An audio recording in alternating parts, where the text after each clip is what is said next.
과연 매출액이 이렇게 올라가면 올라갈수록 보험료가 막 폭탄처럼 뛰느냐? 현금으로 하면 부가세를 빼주겠다. 근데 사업자 입장에서는 과연 현금으로 당장에 10만 원을 아끼는 게 훨씬 더 절세가 되는 길이냐? 택시 드라이버님을 위한 쉽고 유익한 세무 강의, 세무 하이패스. 안녕하세요. 저는 진행을 담당하게 된 장진아. 세무사 김동환입니다. 예! 와, 세무사님 벌써 마지막이 너무 아, 아쉬워요. 그러니까요. 어떻게 벌써 마지막인가요? 정말 한 편 더 할까요? 아니요. 세무 하이패스. 그러면은 마지막에 오늘은 우리 드라이버님들이 어떤 부분에 대해서 배워보면 좋을까요? 네, 저희가 지난 시간에는 종합소득세의 어떤 정의와 간단한 기본 계산 구조 등을 익혔잖아요.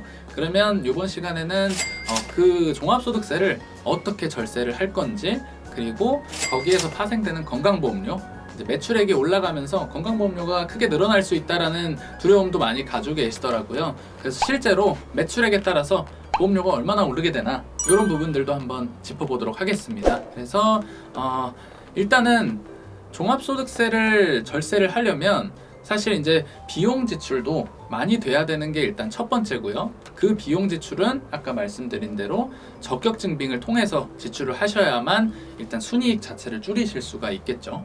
그 순이익을 줄이면 이제 거기에서 소득공제라는 게 빠집니다.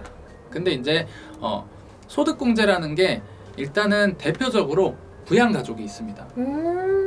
그래서 뭐 자녀가 있으시거나 아니면 소득이 없는 배우자가 있으시거나 아니면 노부모님을 모시고 계시거나 이런 부분들에 의해서 이제 다른 분들과는 다르게 소득공제 항목으로 소득이 차감될 수 있는데요.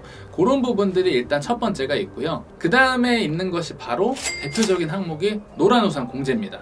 그래서 하나 판넬을 준비했는데 네. 한번 보여주시겠어요? 이거는 진짜 귀여운 애기 판넬이거든요. 귀엽죠? 네. 잘 만들어주셨네요. 네. 네. 저번에 이제 강의를 하면서 제가 한번 조사를 한번 해봤는데 이 노란우산 공제를 모르고 계신 분도 있고 이미 수년간 납입을 해오고 계신 드라이버 분들도 계셨어요. 그래서 뭐 요새는 TV에서도 노란우산 쓰세요 이렇게 하면서 광고를 하는 모습들을 잘 볼 수가 있는데 이게 뭐냐 하면 우리가 일반적으로 직장에 다니게 되면 오래 근속을 하면 나중에 퇴직을 할 때 퇴직금을 받습니다. 맞아요. 그래서 일시로 이제 거액을 받기 때문에 그 돈으로 노후 생활을 하시거나 아니면 다른 사업을 꾸리시거나 이런데 목돈이 필요하겠죠. 그때 이제 퇴직금을 받게 되는데 우리 사업자분들은 이런 제도가 없습니다. 그래서 사업이 이렇게 하얀 길을 걷거나 혹은 뭐 이렇게 사업이 뭐 잘 안 돼서 뭐 폐업을 한다거나 했을 때 사회적으로 보장되는 게 전혀 없습니다. 그래서 이제 국가에서 사업자들도 퇴직금이 좀 필요하다라는 명목으로 이제 만들어 놓은 게 노란우산 공제인데요.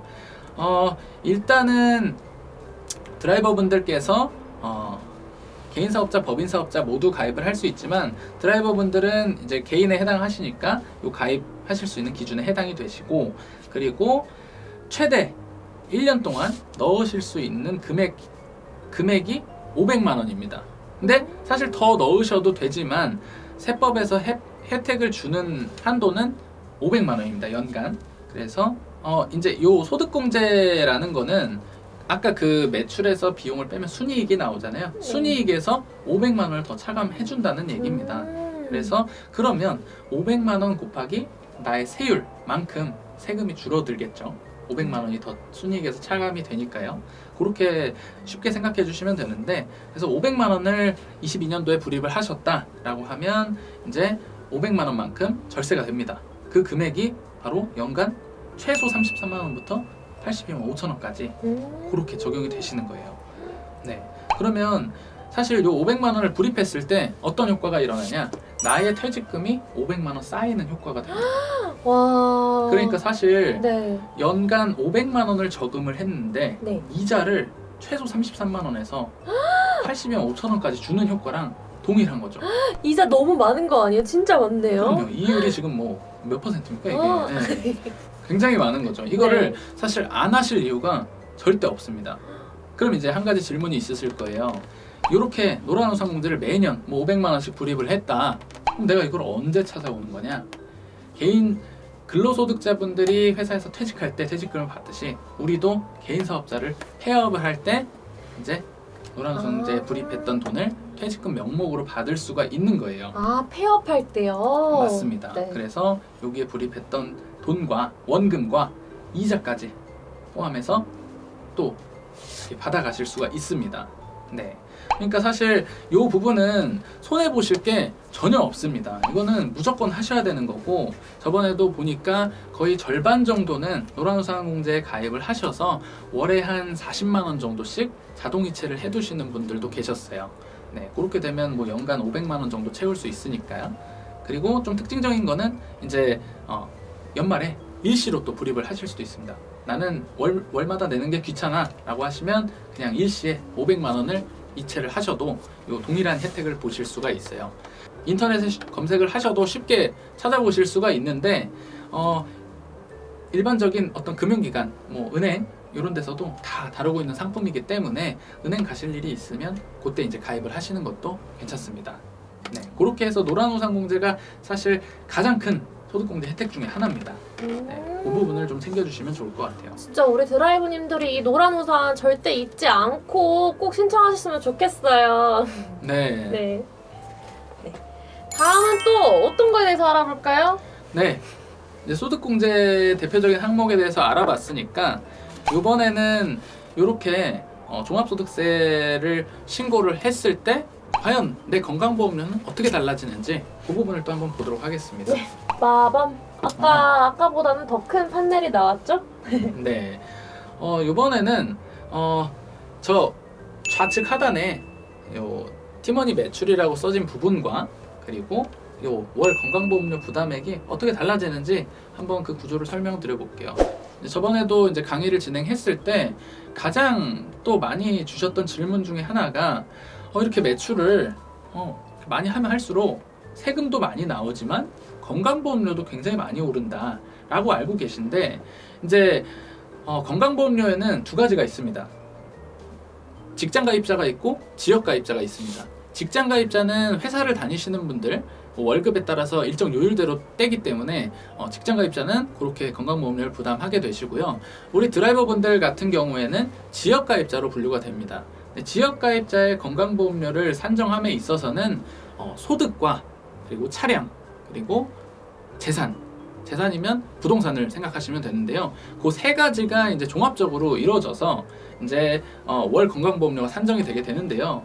뭐 사실 주택을 가지고 계시거나 뭐 상가를 가지고 계시거나 그런 분들은 요 건강보험료보다는 훨씬 더 많은 액수가 부과가 될 수 있습니다. 재산 가치가 높게 형성이 될 테니까요. 그런데 이제 일단 부동산은 없다라고 가정을 하고 이제 드라이버분들께서는 차량과 이제 소득 요 부분인데, 차량도 CC라든지 연식에 따라서 가치가 달리 매겨지기 때문에 이번에는 그냥 소득만 가지고 한번 산정을 해보겠습니다. 과연 매출액이 이렇게 올라가면 올라갈수록 보험료가 막 폭탄처럼 뛰느냐, 이 부분을 보시면 될 것 같은데, 보시면 8천만 원 간이 기준일 때 월 건강보험료 부담액이 약 11만 6천 원 정도 됩니다. 이 11만 6천 원은 이제 요 순이익을 가지고 이제 산정이 되는 건데요. 요 구간에 대한 어떤 점수표를 건강보험공단에서 별도로 만들어 놨어요. 그래서 저소득 구간에 들어오는 사람은 누구나 요 보험료가 소득에 따라 부과될 수 있게 그렇게 구간화를 시켜놨다고 보시면 되겠습니다.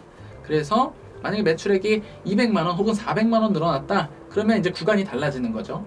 그래서 약 한 2만 원 정도 더 나오는 걸 알 수가 있고요. 그다음에 만약에 8천에서 매출이 1억으로 늘었다 그랬는데 건강보험료가 이게 폭탄처럼 느나요? 아니요. 그렇진 않죠. 네. 왜냐하면 이게 이제 소득 금액, 요 순이익을 바탕으로 하기 때문인데요. 그 구간이 이제 달라짐으로써 이렇게 한 3만 원에서 4만 원 정도 플러스가 된 걸로 확인하실 수가 있습니다.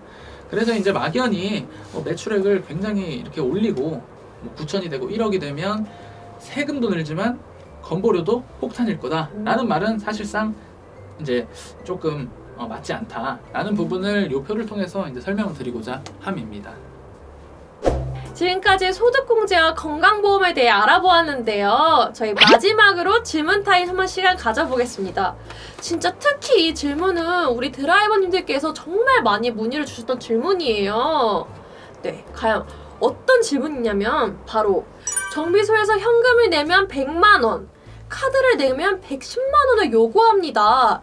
과연 어떤 게 더 유리할까요? 라는 질문 남겨주셨어요. 답변 부탁드립니다. 아, 네. 이거는 정말 우리 드라이버님들 뿐만 아니라 모든 사업 전반에서 일어날 수 있는 세금 문제입니다.